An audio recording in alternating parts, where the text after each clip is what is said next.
જય Shri Krishna students. Hope you all are good and healthy at your home. Part 4ની અંદર આપણે વાત કરી સિમેન્ટ રોક બેનિફિશિએશન પ્રોસેસની અને મેન્યુફેક્ચરિંગ પ્રોસેસ ફોર પોર્ટલેન્ડ સિમેન્ટની અંદર ડ્રાય પ્રોસેસ અને વેટ પ્રોસેસની. બાકીની જે પ્રોસેસ છે મેન્યુફેક્ચરિંગ ઓફ સિમેન્ટમાં જે સ્ટેપ્સ ઇન્વોલ્વ છે તેની આપણે વાત કરીશું પાર્ટ 5ની અંદર. સ્ટુડન્ટ, પાર્ટ 4ની અંદર આપણે વાત કરી હતી સિમેન્ટ રોક બેનિફિશિએશન પ્રોસેસની અને મેન્યુફેક્ચરિંગ ઓફ સિમેન્ટમાં ડ્રાય પ્રોસેસ અને વેટ પ્રોસેસની, કે જે બંને પ્રોસેસ જે છે એ સિમેન્ટ મેન્યુફેક્ચરિંગમાં મટીરિયલ જે છે તેને મિક્સ કરવા માટે વપરાય છે. હવે જે વાત કરીએ છીએ આપણે બર્નિંગની, તો બર્નિંગ પ્રોસેસ છે એ જનરલી રોટરી કિલ્ન છે તેની અંદર થાય છે. This process is done in the rotary kiln. Rotary kiln is made up of steel tubes having the diameter of 2.5 to 3 meter and the length differs from 90 to 120 meters. એટલે કે rotary કિલ્ન જે છે એક સ્ટીલ ટ્યુબ્સ છે જેનો diameter જે છે એ લગભગ 2.5થી 3 મીટર સુધીનો હોય છે અને લેન્થ જે છે એ 90થી 120 મીટર સુધીની જોવા મળે છે. While the raw materials are rotated at 1 to 2 rpm at its longitudinal axis. એટલે કે આ જે રો મટીરિયલ જે રોટરી કિલ્નની અંદર એડ કરવામાં આવે છે તેનું રોટેશન 1 to 2 rpm એટલે કે રેવોલ્યુશન પર મિનિટ જે છે તે તેની રેખાંશ ધરી ઉપર રોટેટ કરે છે rotary kiln.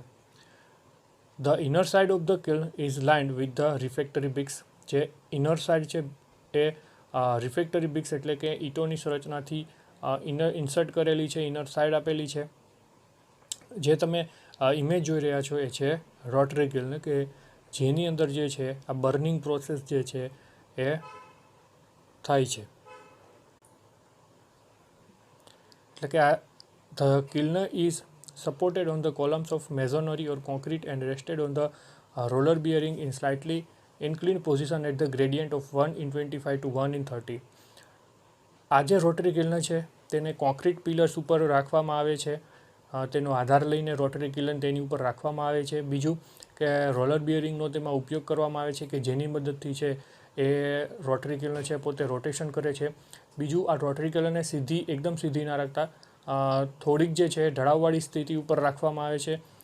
The raw mix or dry process of corrected slurry of wet process is ejected into the kiln from the upper part. એટલે કે રોટરી કિલ્ન જે છે તેને નીચેની તરફ જે છે થોડીક ઢળતી રહે એ રીતે જે છે રાખવામાં આવે છે અને તેની અંદર જે છે એ raw mix of dry process, કે ડ્રાય પ્રોસેસની મદદથી જે મટીરિયલ જે છે જે મિક્સચર તૈયાર થયું છે તેને જે ડ્રાય રો મિક્સ કહે છે એ, અને વેટ પ્રોસેસની અંદર જે સ્લરી થયેલી છે તેને રોટરી કિલ્નની અંદર જે છે એ ઇન્જેક્ટ કરવામાં આવે છે, એટલે કે લઈ જવામાં આવે છે.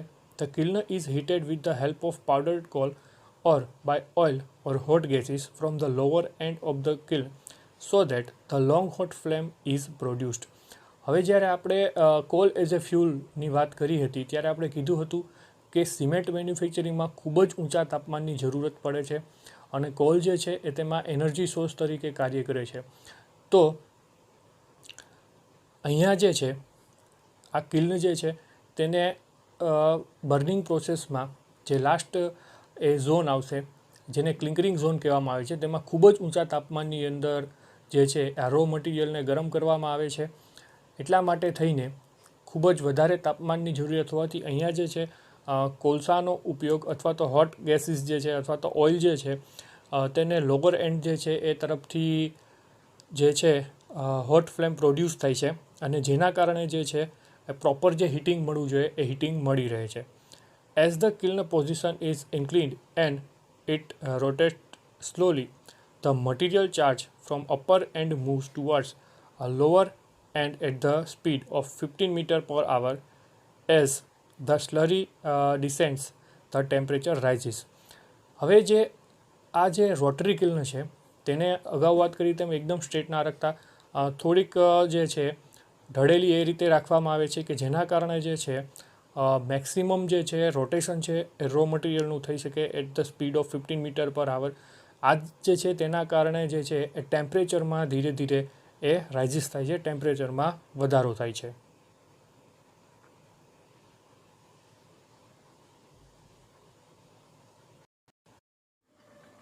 સ્ટુડન્ટ્સ, જનરલી રોટરી કિલ્ન જે છે તે મેં અગાઉ વાત કરી એમ કે સ્ટ્રેટ નથી હોતી, પણ થોડી જે છે ઢળેલી હોય એ રીતે રાખવામાં આવેલી છે નીચેની તરફ. પણ આપણી સરળતા ખાતર આપણે જે છે તેને અહીંયા એક ઇમેજની અંદર સ્ટ્રેટ લાઇનની અંદર સમજી શકીએ સરળતાથી, એટલા માટે થઈને આપણે એના અલગ અલગ જે ઝોન છે એ દર્શાવેલા છે, જેમાં ડ્રાઇંગ ઝોન, કેલ્સિનિંગ ઝોન અને કન્કરિંગ ઝોનનો સમાવેશ થાય છે. હવે જે તમે ઇમેજ જોઈ રહ્યા છો એ છે ઝોન્સ ઓફ રોટરી કિલ્ન. એટલે કે જે રોટરી કિલ્ન છે તેને મુખ્યત્વે બર્નિંગ પ્રોસેસની અંદર જો વાત કરીએ તો આ રોટરી કિલ્નને જે છે 3 ઝોનની અંદર ડિવાઈડ કરેલી છે. ફર્સ્ટ જે ઝોન છે તેને ડ્રાઇંગ ઝોન કહેવામાં આવે છે. તેનું ટેમ્પરેચર જે છે એ લગભગ 400 ડિગ્રી સેલ્સિયસ જેટલું હોય છે. સેકન્ડ જે ત્યાર પછીનો જે વિસ્તાર છે તેને કેલ્સિનિંગ ઝોન કહેવામાં આવે છે. આ કેલ્સિનિંગ ઝોન જે છે તેનું ટેમ્પરેચર લગભગ 1000 ડિગ્રી સેલ્સિયસ જેટલું હોય છે. અને લાસ્ટ જે ઝોન છે તેને ક્લિંકરિંગ ઝોન કહેવામાં આવે છે. તેનું ટેમ્પરેચર છે એ લગભગ 1500 ડિગ્રી સેલ્સિયસ જેટલું હોય છે. હવે તમે જો લેફ્ટ હેન્ડ સાઈડમાં જોશો તો લેફ્ટ હેન્ડ સાઈડમાં જે રોટરી કિલ્ન છે તેમાં સ્લરી છે એડ કરવામાં આવે છે, જ્યારે નીચેની તરફથી જે છે ફ્લુઇડ ગેસીસ જે આઉટપુટ તરીકે બહાર નીકળે છે. જ્યારે રાઇટ હેન્ડ સાઈડમાં તમે જોશો તો જે ક્લિંકરિંગ ઝોન છે તેને પોલ્વરાઇઝ્ડ કોલ જે છે તેમાં એડ કરવામાં આવે છે, કારણ કે ટેમ્પરેચર જ્યાં સૌથી વધારે જરૂર પડે છે ટેમ્પરેચરની, એટલા માટે થઈને. અને ક્લિંકર જે છે એ આઉટપુટ તરીકે બહાર આવે છે. તો વાત કરીએ ડ્રાઇંગ ઝોનની. In the upper part water or moisture in the material is evaporated at 400 degree Celsius temperature. So this process is known as the drying zone. એટલે કે રોટરી કિલ્નની અંદર જે સૌથી અપરનો પાર્ટ છે, જે આગળનો પાર્ટ છે, તેને ડ્રાઇંગ ઝોન કહેવામાં આવે છે, કારણ કે વોટર અને મોઇસ્ચર જે રો મટીરિયલમાં રહેલું હોય છે તે લગભગ અહીંયા ઇવોપરેટેડ થઈ જાય છે. એટલા માટે થઈને આ જે ઝોન છે તેને ડ્રાઇંગ ઝોન કીધી છે. આ પ્રોસેસને ડ્રાઇંગ ઝોનની તરીકે ઓળખવામાં આવે છે. સેકન્ડ જે છે એ છે calcination zone. It is the central part of the rotary kiln and the temperature is around 1000 degree Celsius where decomposition of limestone takes place. The remaining material is in the form of small lumps which is known as nodules after CO2 is released. તો જે second zone છે તે છે calcination zone. અહીંયા જે temperature છે લગભગ 1000 degree Celsius જેટલું હોય છે, અને અહીંયા જે છે લાઇમસ્ટોન છે તેનું ડિકમ્પોઝિશન થાય છે, અને બાકીનું જે કંઈ રો મટીરિયલ છે તેને નોડ્યુલ્સ કહેવામાં આવે છે આફ્ટર CO2 રિલીઝડ. કેલ્સિનેશન ઝોનમાં જે કેમિકલ રિએક્શન થાય છે તે નીચે મુજબનું છે. લાસ્ટ જે ઝોન છે એ છે ક્લિંકરિંગ ઝોન. એટલે કે ક્લિંકરિંગ ઝોન જે છે એ રોટરી કિલ્નનો સૌથી લાસ્ટ જે ઝોન છે સિલિકેટ. જેમ અગાઉ વાત કરી તેમ આ જે ઝોન છે તેનું ટેમ્પરેચર લગભગ 1500થી 1700 ડિગ્રી સેલ્સિયસ જેટલું હોય છે. અને અહીંયા જે છે લાઇમ અને ક્લે રિએક્ટ થઈને કેલ્શિયમ એલ્યુમિનેટ્સ અને કેલ્શિયમ સિલિકેટને ફોર્મ કરે છે.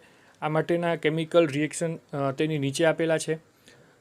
This products of aluminates and silicates of calcium combine together to form hard and small stones which is known as clinkers.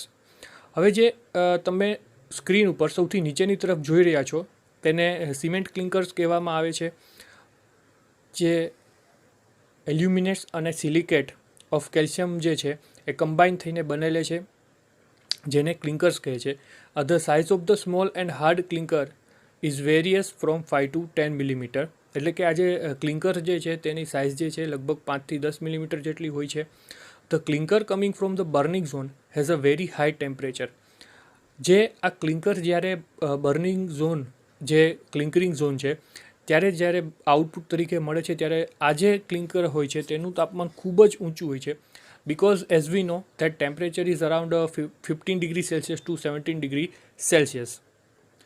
For bring down the temperature of clinkers, air is admitted in a counter current direction at the base of the rotary kiln. Then cooled clinkers are collected in a small trolleys. એટલે કે હવે જે છે આ ક્લિંકર્સને ઠંડા પાડવામાં આવે છે અને ઠંડા પાડ્યા પછી આ ક્લિંકર્સને સ્મોલ ટ્રોલીઝની અંદર લઈ જવામાં આવે છે. ત્યાર પછી આવે છે ગ્રાઇન્ડિંગ પ્રોસેસ. તો the cooled clinkers are received from the cooling pans and sent into mills. હવે જે છે આ કુલ્ડ ક્લિંકર્સ જે છે, જે ઠંડા પડેલા ક્લિંકર્સ છે, તેને લઈને કુલિંગ પેન્સથી મિલ્સની અંદર જે છે એ સેન્ડ કરવામાં આવે છે અથવા તો મોકલવામાં આવે છે. હવે આપણે જ્યારે ડ્રાય પ્રોસેસની વાત કરી હતી ત્યારે આપણે બોલ મિલ્સ અને ટ્યુબ મિલ્સની વાત કરી હતી કે ગ્રાઇન્ડિંગ જે છે તેના પછી જે રો મટીરિયલ છે તેને ફાઇન પાર્ટિકલ બનાવવા માટે બોલ મિલ્સ અથવા તો ટ્યુબ મિલ્સનો જે છે ઉપયોગ કરવામાં આવે છે. તો અહીંયા પણ જે આ કુલ્ડ ક્લિંકર્સ છે તેને ફાઇન પાર્ટિકલમાં બનાવવા માટે, એટલે કે એક ખૂબ જ સ્મૂથ પાવડર બનાવવા માટે જે છે એ ગ્રાઇન્ડિંગ કરવામાં આવે છે. The clinkers are grinded finally into powder in a ball mill or a tube મિલ. એટલે કે આ જે ક્લિંકર્સ જે છે તેને ગ્રાઇન્ડ કરવા માટે ફાઇન પાવડરમાં બોલ મિલ અથવા તો ટ્યુબ મિલ જે તેનો ઉપયોગ કરવામાં આવે છે. In the final grinding, a powdered gypsum, about 2 to 3%, is added as a retarding agent. Because of gypsum, resulting cement does not settle quickly when it comes in contact with water.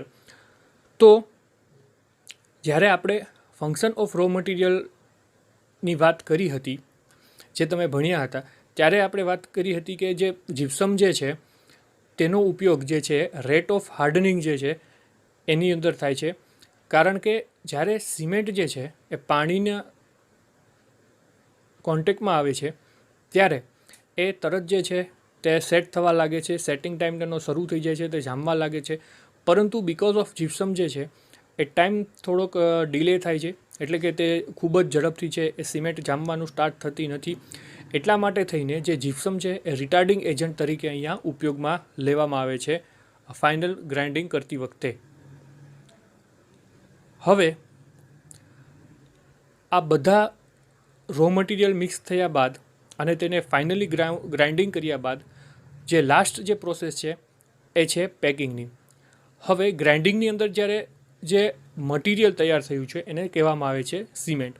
તો after grinding the grinded cement is stored in a સાઇલોસ.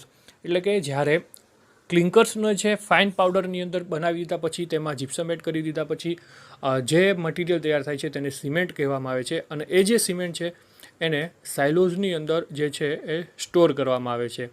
The cement from the silos is packing in a automatic packing machine. એટલે કે સાઇલોઝની અંદર જે cement store કરેલા છે એ સિમેન્ટને જે છે automatic આ પેકિંગ મશીનની અંદર જે છે એ મોકલવામાં આવે છે અને ત્યાં જે છે તેનું ફાઇનલ પેકિંગ થાય છે. Each bag contain usually 15 kg but sometimes as per requirement a cement packed in a 25 kg bags. તો જનરલી જે સિમેન્ટ પેક થાય છે એ લગભગ 50 કિલો જેટલો તેનો વજન હોય છે. એટલે કે 50 કિલોના બેગમાં જે છે આ સિમેન્ટ પેક કરવામાં આવે છે. પરંતુ જેવી ક્યારેક જે છે કોઈ જરૂરિયાત પ્રમાણે તેને 25 કિલો જે છે બેગ્સ તેની અંદર પણ પેક કરવામાં આવે છે. ત્યારબાદ જે છે આ સિમેન્ટ જે છે તેને ફરી ટ્રાન્સપોર્ટેશન કરવામાં આવે છે અને સિમેન્ટના જે સ્ટોર છે ત્યાં સિમેન્ટની અંદર તેને જે છે સિમેન્ટ સ્ટોરેજની અંદર આ સિમેન્ટને સ્ટોર કરવામાં આવે છે. Students, this is the end of part 5. આ પાર્ટની અંદર આપણે વાત કરી મેન્યુફેક્ચરિંગ ઓફ પોર્ટલેન્ડ સિમેન્ટના જે ડ્રાય પ્રોસેસ અને વેટ પ્રોસેસ પછીના જે સ્ટેપ્સ હતા તેની. હવે પછીના ન્યૂ ટોપિકની વાત આપણે કરીશું આપણા નેક્સ્ટ પાર્ટની અંદર. Till then take care. જય શ્રી કૃષ્ણ.